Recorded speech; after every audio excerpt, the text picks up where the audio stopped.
We just watched the 11th episode of Season 1 of Deadwood. The horribly titled Jules' Boot is Made for Walking. Jules' boot is made for walking. Yes. Now, this is more like it. Oh yeah. After Mr. Wu, an episode that was pretty standard for Deadwood, pretty much like a lull in the season, we go roaring ahead with Jules' Boot is Made for Walking. In my opinion, the best episode so far. Yeah, it was pretty awesome. It was an incredible episode of television. It had some of the best moments so far, individually and overall, added up to an incredible whole. Yeah. So, how would you describe the events of Jules' Boot is Made for Walking? Well, this episode is characterised by a bit of progression with the Al and the Garrett storyline. Yep. Otis Russell, Yes. Alva's father, turns up on the scene. Yep. Clearly thrilled to see his daughter to find that she actually has a successful gold claim. Yep. And is clearly only bothered about getting the gold claim and doesn't give a shit about seeing his daughter. Yep. Soul Star fucks Trixie. Yep. For free. Yep. Well, kind of. Well, she goes over to his store to have sex with him. Consensually. Consensual, like, non-prostitution sex. Al hears from it from Bullock. Bullock, the fucking cock blocker. The cock-blocking Bullock. Cock blocking Bullock. Yes, he tells Al in a heated moment because the idiot Con Stapleton becomes sheriff, and Seth in his frustration goes over to complain to Al, letting slip the fact that Trixie was at the hardware store. Yes. Yes, Al becomes increasingly enraged by both Trixie, in his eyes, betraying him, and the Reverend becomes increasingly insane, further fueling Al's sadness and depression. Yeah. If you notice, he becomes he drinks more in this episode. I think, he than drinks any. loads. Yeah. He's constantly bottle in hand or asking for a new bottle, and at the end of the episode, he's a complete drunken mess. Also, Jewel. That's a Jewel. Yep. The titular character of this episode. She comes across a harnessing notebook and wants the doc to put something together to help her. Yep. Swearingen also agrees to swear in, was it Con Stapleton. Con Stapleton as the new sheriff, the completely inept sheriff. Yep. And Bullock is not happy about that one bit. No. Even though he's not bothered about being sheriff, he very clearly is. Yeah. He clearly wants to be sheriff. Al believes Seth would make a brilliant sheriff because of his. He's so angry. He's so angry all the time. He's so angry about the injustices of the world. Al believes he would become an amazing sheriff because he even says that he would be probably the only person who would be unable to be bought in the whole town. Yeah. So what made Jules' Boot? One question. Yeah. Can you explain to me? Yep. What is going on with this whole bribe thing, and who is this guy he's talking to with the hat? Can you explain that? Because that's quite Silas dense. Adams. Yeah. What's going on? There is a warrant on Al's head. Okay. Al doesn't want to raise the town up and then be hanged as soon as it becomes a proper part of the United States. If he has the warrant, he'll be hung. Oh yeah. So he is bribing the what's he called? Adams. Adams, the emissary, the actual guy who Adams works for. I don't know. I know who you mean though. The yeah. Thingy. Yes. So he's Councilman Claggett. Okay. That's it. He's bribing Claggett to destroy the warrant, but he's already bribed him $5,000, and now he's using extra. Now he's asking for extra just to do it. So now Al has been betrayed, and he's getting Silas Adams to kill Claggett away from Deadwood, so it doesn't look bad on Al. So Silas Adams is an emissary between Yankton and Deadwood, and then when he goes back to Yankton, he's going to kill Claggett. Okay. Because he's been hired by Al to kill Claggett. Okay. So that's what that's about. It is incredibly dense. This all would have found hard to follow. Yes. Because I was a little bit confused when the whole government stuff was set up, and plus you've not seen that character for a while. The guy. Yeah, he's not been in it for a couple episodes as Claggett. Yeah, and this is watching quite spaced. Yeah. Apart, I've kind of forgotten who Claggett is. That's true. We've been okay. watching him. We watched 2 today, Mr. Wu and this one.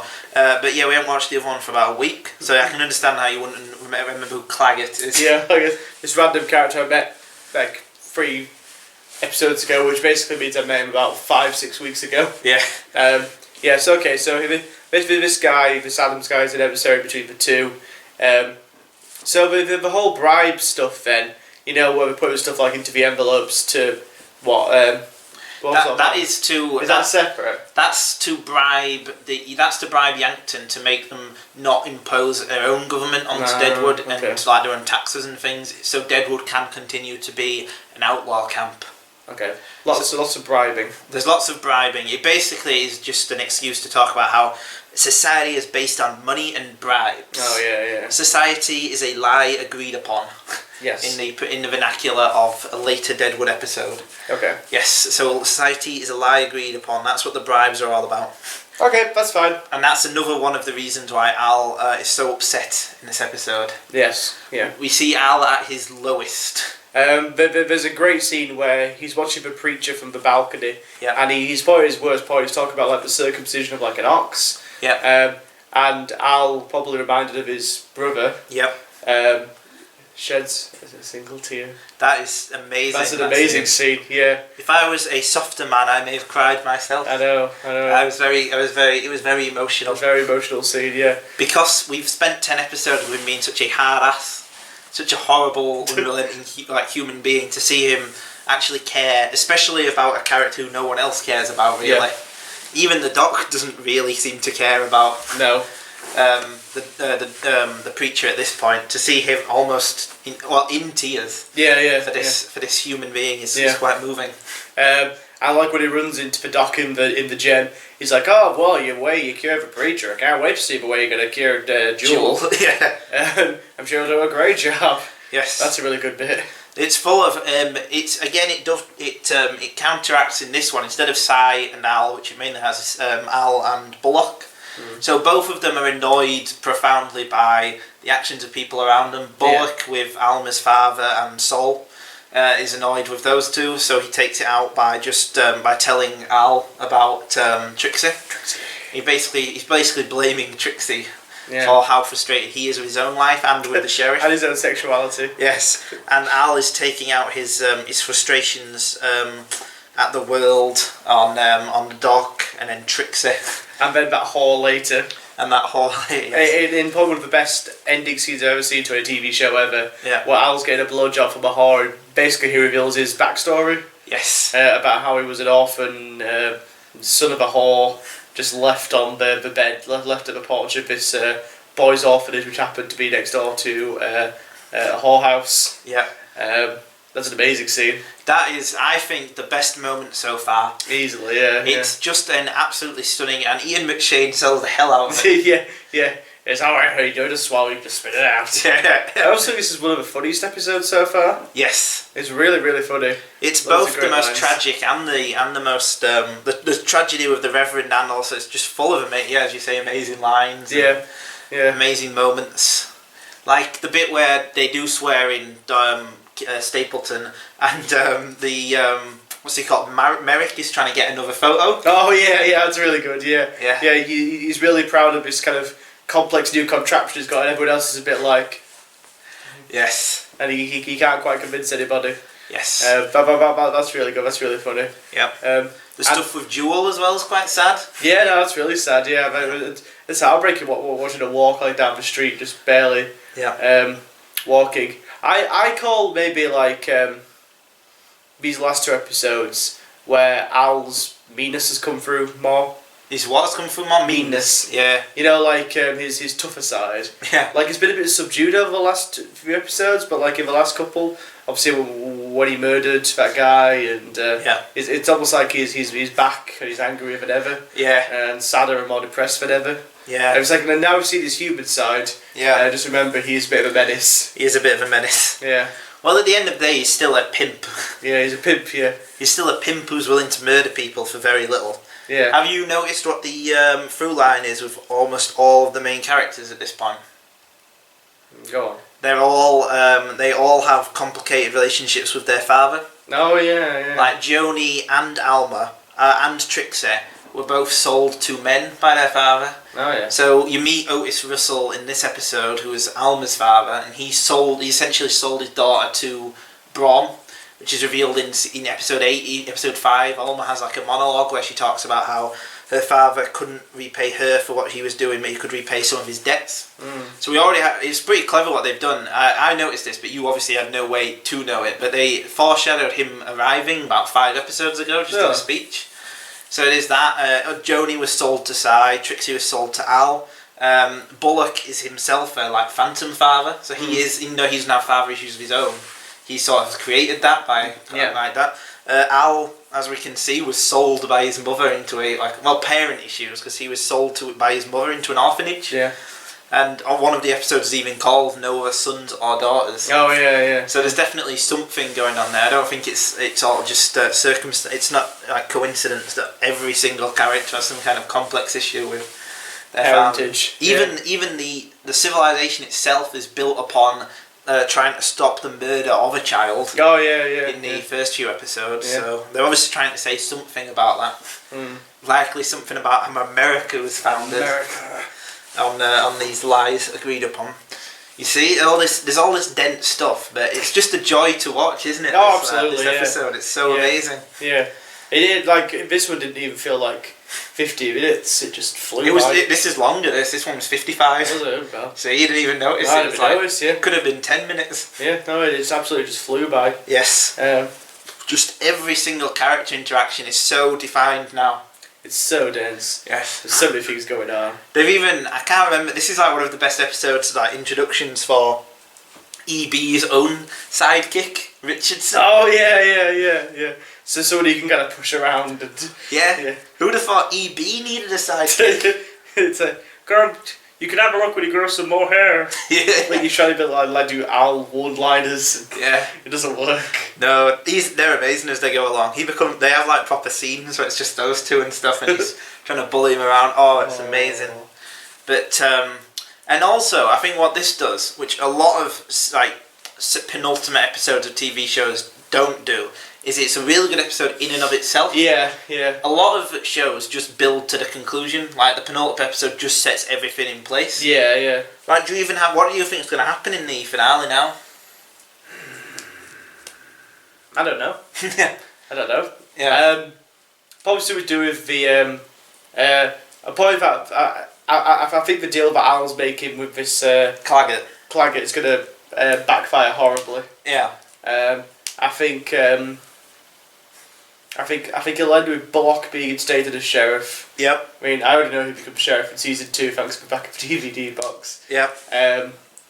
Some bad shit's gonna happen maybe with Soul Star, who I still think sounds like a 70s funk band. Yeah. What other characters have we got? Like the Reverend. The Reverend's gonna die. It's pretty obvious. Yeah, the Reverend's gonna die horribly. Yeah. In a really embarrassing way. Trixie's gonna fuck somebody over. Yep.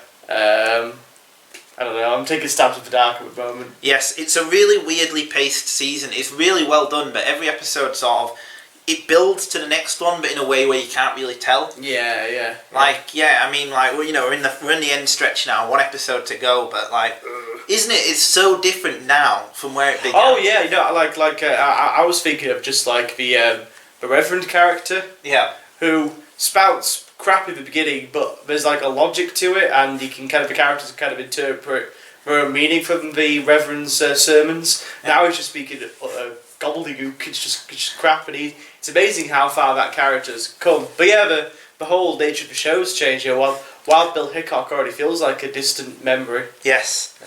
Well, yeah, I was reading another review of it, and it was saying that the more time goes past in the show, the more it feels like Wild Bill Hickok is a fictional character within the show. Yeah. Like he would not be a natural part of the show now. No, he wouldn't be. No. At the beginning he was, but now it's just gone like past that.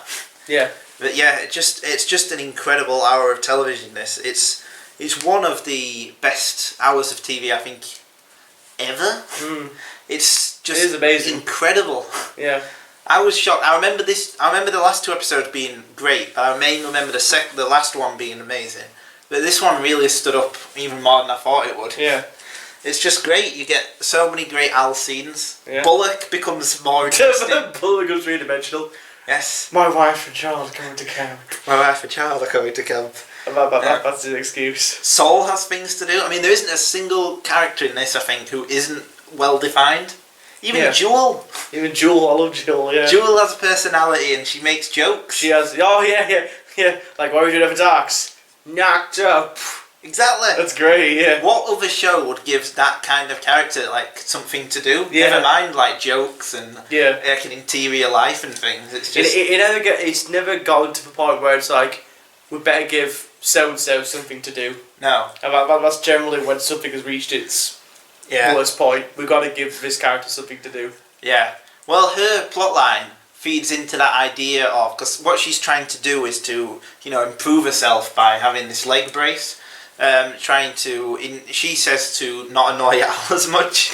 But, that feeds into that idea of coming to Deadwood and becoming something else. Yeah. Which, again, I suppose is why the show is so different now from what it was at the beginning. It's all about characters coming together to form something more than themselves. Yeah. But, do I even have to ask, what would you give Jewel's Boot is Made for Walking out of 10? Well, if I was to give it based on the episode titles of 1, the episodes of 10. It's an easy 10. Yeah. Incredible. How Ian McShane never won that Emmy. I know. But that's what happens when you go against James Gandolfini. That is, yeah. Yeah, but just on that. Plus, they're not going to show that blowjob scene at the Emmys, are they? No, the awards show. Yeah. That's true. But you see, even that scene is it's completely ridiculous, isn't it? Mm. To describe it to anyone, they'd think you were taking the piss or something. But so it's what I can see from Game of Thrones now. Yeah. In fact, in a different context, it's almost like that scene in Game of Thrones Season 1 where Littlefinger explains the evil plans while the two lesbians are feeling each other up. Yeah. It's ridiculous. And that scene is ridiculous and stupid.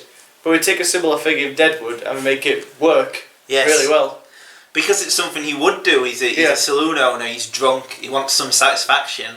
It's someone who he hasn't spoken to before, so he would open up like this. Basically, what it's doing on a base level is just explaining to the audience his backstory. But in a way, obviously, that makes it sound crap, because monologues and almost everything else are crap. They're just ways to convey stuff to the audience you can't get in normal conversation. Yeah. But Deadwood does it so well. It's just amazing. But yeah, there's just 10 out of 10. It's incredible.